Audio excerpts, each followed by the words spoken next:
là, c'est pour attirer de l'argent. Donc ça veut dire qu'avoir de l'argent, soit 500 000 francs, soit 5 millions, soit 5 000 euros, soit 50 000 euros, soit 5 millions d'euros, soit 5 000 $, soit 50 000 $, soit 500 000 $, soit 50 000 de francs congolais, soit 500 000 de francs congolais, soit 5 millions de francs congolais. Donc peu importe, il faut écrire le montant là, avec l'unité monétaire de ton pays. Fais exactement la même figure que tu vois là. C'est Tochigi Garia. Tu dois écrire exactement ce que tu vois là, ici. Tu prends un papier RAM, tu écris exactement là, avec le même montant que tu désires. Tu choisis entre soit 50 000, soit 500 000, soit 5 millions. Donc peu importe, pourvu que ça soit le montant. Ok? Bon, maintenant quand tu vas donc écrire comme ça, tu prends le miel, tu frottes là bien dessus. Tu coupes maintenant une petite partie de ton caleçon, un tissu de ton caleçon, surtout le côté où le cesse reste dessus là. Tu ne prends pas le caleçon, il n'y a pas de souci. Tu coupes une partie de ton habit, tu mets dessus, tu prends le sel, tu mets dessus. Tu plies très bien le papier là. Tu cherches une bouteille d'eau de 1 litre comme ça là. Tu vidanges l'eau dedans, tu mets le miel dedans avec le sel, tu tournes très bien. Ce que tu fais maintenant, c'est que tu plies le papier là, tu jettes à l'intérieur.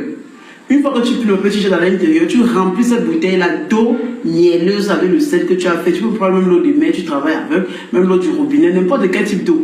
Tu fermes ça. Une fois que tu fermes ça, tu as le choix, soit aller enterrer ça en bas d'un arbre, ou soit à aller mettre ça au chevet de ton lit, soit en bas du lit.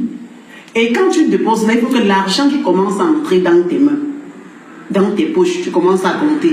Le jour où tu atteins soit 500 millions d'unités monétaires du pays, selon dans lequel tu te trouves, si c'est 5 millions, si c'est 500 000, il faut aller enlever la bouteille. Tu enlèves le papier qui est à l'intérieur, tu sèches ça, tu brûles, tu verses de l'eau. Basta, il n'y a pas de souci.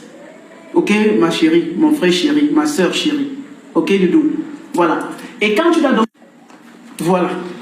Et quand vous l'avez maintenant très bien fait, ce que vous devez maintenant faire par là-dessus, c'est que chaque matin, vous écrivez le même dessin là en bas de votre pied gauche. Vous prenez un peu du miel et du sel, vous frottez avec en disant que partout que vous positionnez votre pied, que l'argent vous localise. Donc il faut bien bénir Garia de temps en temps.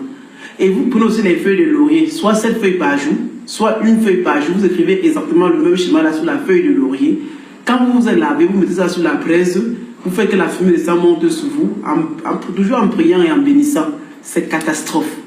Je dis ça, c'est la haute puissance de la géomancie. Géomancie, ce n'est pas porte-monnaie magique. Géomancie, ce n'est pas valise magique, ce n'est pas le bidou, ce n'est pas les fétiches, ce n'est pas un autre truc. Je vous assure que c'est la puissance. Si vous voulez comprendre la puissance, demandez-nous ça, ça nous montre. Le richissime de tous les siècles qui est le Malien, sa richesse vient de la géomancie. Alors, je ne veux pas être trop long. Ce que je te dis, c'est que n'hésite pas à participer pour le grand